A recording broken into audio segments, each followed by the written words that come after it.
الحمدللہ وحدہ والصلاة والسلام علی من لا نبی بعدہ اما بعد فاعوذ باللہ من الشیطان الرجیم بسم اللہ الرحمن الرحیم وَلَمَّا جَاءَهُمْ كِتَابٌ مِّنْ عِندِ اللَّهِ مُصَدِّقٌ لِمَا مَعَهُمْ وَكَانُوا مِن قَبْلُ يَسْتَفْتِحُونَ عَلَى الَّذِينَ كَفَرُوا فَلَمَّا جَاءَهُمْ مَا عَرَفُوا كَفَرُوا بِهِ فَلَعْنَةُ اللَّهِ عَلَى الْكَافِرِينَ۔ پیارے نبی کریم جناب محمد مصطفیٰ صلی اللہ علیہ وآلہ وسلم کی عظمت اور رفعت کا ایک پہلو یہ بھی ہے کہ آپ صلی اللہ علیہ وآلہ وسلم کی آمد سے پہلے، آپ کے اس دنیا میں تشریف لانے سے پہلے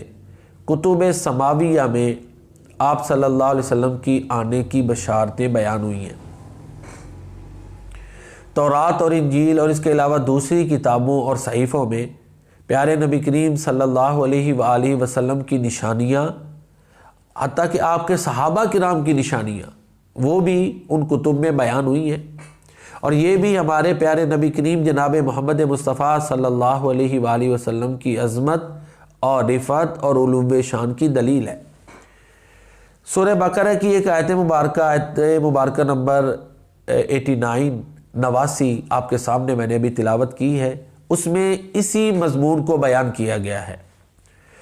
اللہ تعالیٰ فرماتے ہیں وَلَمَّا جَاءَهُمْ كِتَابٌ مِّنْ عِندِ اللَّهِ، اور جب ان لوگوں کے پاس اللہ تعالیٰ کی طرف سے عظیم کتاب قرآن کریم آ گیا،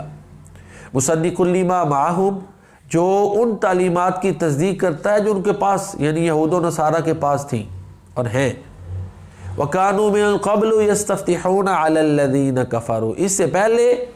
یہود یعنی اہل کتاب کفار کے خلاف فتح طلب کرتے تھے۔ یہ انڈرسٹوڈ ہے کہ اللہ تعالیٰ کی بارگاہ میں دعائیں کرتے تھے کہ یا اللہ آخری نبی کو بھیج، جناب محمد کریم صلی اللہ علیہ وسلم کو بھیج، ان کی اتباع میں، ان کی اقتداء میں ہم کفار پر، مشرکین پر غالب آئیں۔ یہ دعائیں کیا کرتے تھے کہ یا اللہ آخری نبی کو بھیج دے، اس کی اقتداء میں ہم جہاد کریں۔ اللہ تعالیٰ فرماتے ہیں فَلَمَّا جَاءَهُمْ مَا عَرَفُوا كَفَرُوا بِهِ، جب اللہ کے نبی ان کے پاس آ گئے، انہوں نے ان کو پہچان لیا۔ بلکہ سورہ بقرہ میں ہی آتا ہے کہ یہ محمد کریم صلی اللہ علیہ وسلم کو ایسے پہچانتے ہیں جیسے اپنے بیٹوں کو پہچانتے ہیں۔ الَّذِينَ آتَيْنَاهُمُ الْكِتَابَ يَعْرِفُونَهُ كَمَا يَعْرِفُونَ أَبْنَاءَهُمْ، پہچان لینے کے بعد پھر کیا کیا چاہیے؟ تو یہ تھا نا ایمان لاتے اور پیارے نبی کریم صلی اللہ علیہ وآلہ وسلم کی اقتداء کرتے، اور اس طرح دین کی اشاعت میں پیارے نبی کریم صلی اللہ علیہ وآلہ وسلم کے ساتھ چلتے۔ ہوا کیا؟ کفروا بھی، پہچاننے کے بعد انہوں نے کفر کر دیا۔ تو اللہ تعالیٰ فرماتے ہیں فَلَعْنَةُ اللَّهِ عَلَى الْكَافِرِينَ، ان کافروں پر اللہ کی لعنت ہے کہ جنہوں نے پہچان لیا، دعائیں کرتے تھے، لیکن جب اللہ کے نبی آ گئے، پہچان لینے کے بعد، دعاؤں کا ثمرہ مل جانے کے بعد، انہوں نے ناشکری کی اور پیارے نبی کریم صلی اللہ علیہ وآلہ وسلم کی اتباع سے انکار کر دیا۔ ان آیات مبارکہ کی تفسیر میں امام ابن کثیر رحمہ اللہ تعالیٰ لکھتے ہیں کہ جب یہودیوں اور عرب کے مابین لڑائی ہوا کرتی تھی تو یہودی کہا کرتے تھے کہ ان قریب اللہ تعالیٰ کی سچی کتاب لے کر ایک عظیم الشان پیغمبر تشریف لانے والا ہے، ہم اس کے ساتھ مل کر تمہیں ایسا قتل اور غارت کریں گے کہ تمہارا نام و نشان مٹ جائے گا۔ پھر یہود اللہ تعالیٰ کی بارگاہ میں یہ دعائیں کیا کرتے تھے کہ اے اللہ آخری نبی کو بھیج دے، وہ نبی جس کی ہم صفات تورات میں پڑھتے ہیں۔ یہ دعائیں کرتے تھے، اور پھر یہ بھی کہا کرتے تھے تاکہ اس کے ساتھ مل کے ہم تیرے دین کو مضبوط کریں، تیرے دین کو پھیلائیں۔ لیکن جب پیارے نبی کریم صلی اللہ علیہ وآلہ وسلم ان میں تشریف لے آئے تو انہوں نے ماننے سے انکار کر دیا، اور پیارے نبی کریم صلی اللہ علیہ وآلہ وسلم پر ایمان لانے کی نعمت سے محروم رہے۔ معاذ بن جبل اور اس طرح دوسرے کچھ جو مشرکین تھے، یعنی انصار کے مشرکین جو مسلمان ہوئے، ان کے بارے میں آتا ہے کہ وہ یہودیوں پر اعتراض کیا کرتے تھے۔ معاذ بن جبل، بشر بن برا اور داود بن سلمہ، یہ مشرکین تھے، انصار کے جو قبیلے تھے نا مدینہ منورہ میں،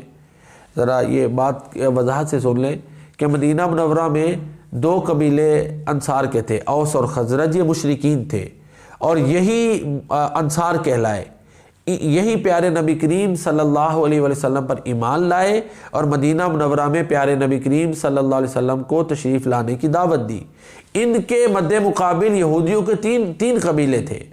بنو قینقاع، بنو نذیر اور بنو قریظہ، لیکن وہ تینوں کے تینوں قبائل الا ماشاءاللہ چند لوگوں کے علاوہ پیارے نبی کریم صلی اللہ علیہ وسلم کے مخالف بن گئے۔ اور یہ جو 3 صحابی ہیں، معاذ بن جبل، بشر بن براء اور داود بن سلمہ، انہوں نے یہودیوں سے کہا کہ تم تو ہمیں کہتے تھے آخری نبی آنے والا ہے، اور اب جب آ گئے ہیں تو تم کیوں نہیں مانتے؟ تو سلام بن مشکم ایک یہودی ہے، اس نے اتنی جسارت کی، اتنی گستاخی کی کہ کہتا ہے یہ وہ نبی معاذ اللہ نہیں جس کے بارے میں ہم کہتے تھے۔ تو بہرحال ان آیات سے اور یہ تفسیری اقوال سے یہ واضح ہوتا ہے کہ ہمارے پیارے نبی کریم صلی اللہ علیہ وآلہ وسلم ہی وہ عظیم ترین ہستی ہیں جن کی بعثت، جن کی آمد کی بشارتیں تورات اور انجیل میں دی گئیں، اور یہ وہ عظیم نبی کہ جس کی یہ عظمت ہے، جس کی یہ شان ہے کہ اس کی بشارتیں تورات اور انجیل میں موجود ہیں۔ ہمیں چاہیے کہ ہم آپ صلی اللہ علیہ وسلم کا اتباع کریں، پیروی کریں اور دنیا اور آخرت میں کامیابی حاصل کریں۔ اللہ تعالی ہمیں قرآن و سنت پر صحیح معنوں میں عمل کرنے کی توفیق عطا فرمائے۔ السلام علیکم ورحمۃ اللہ۔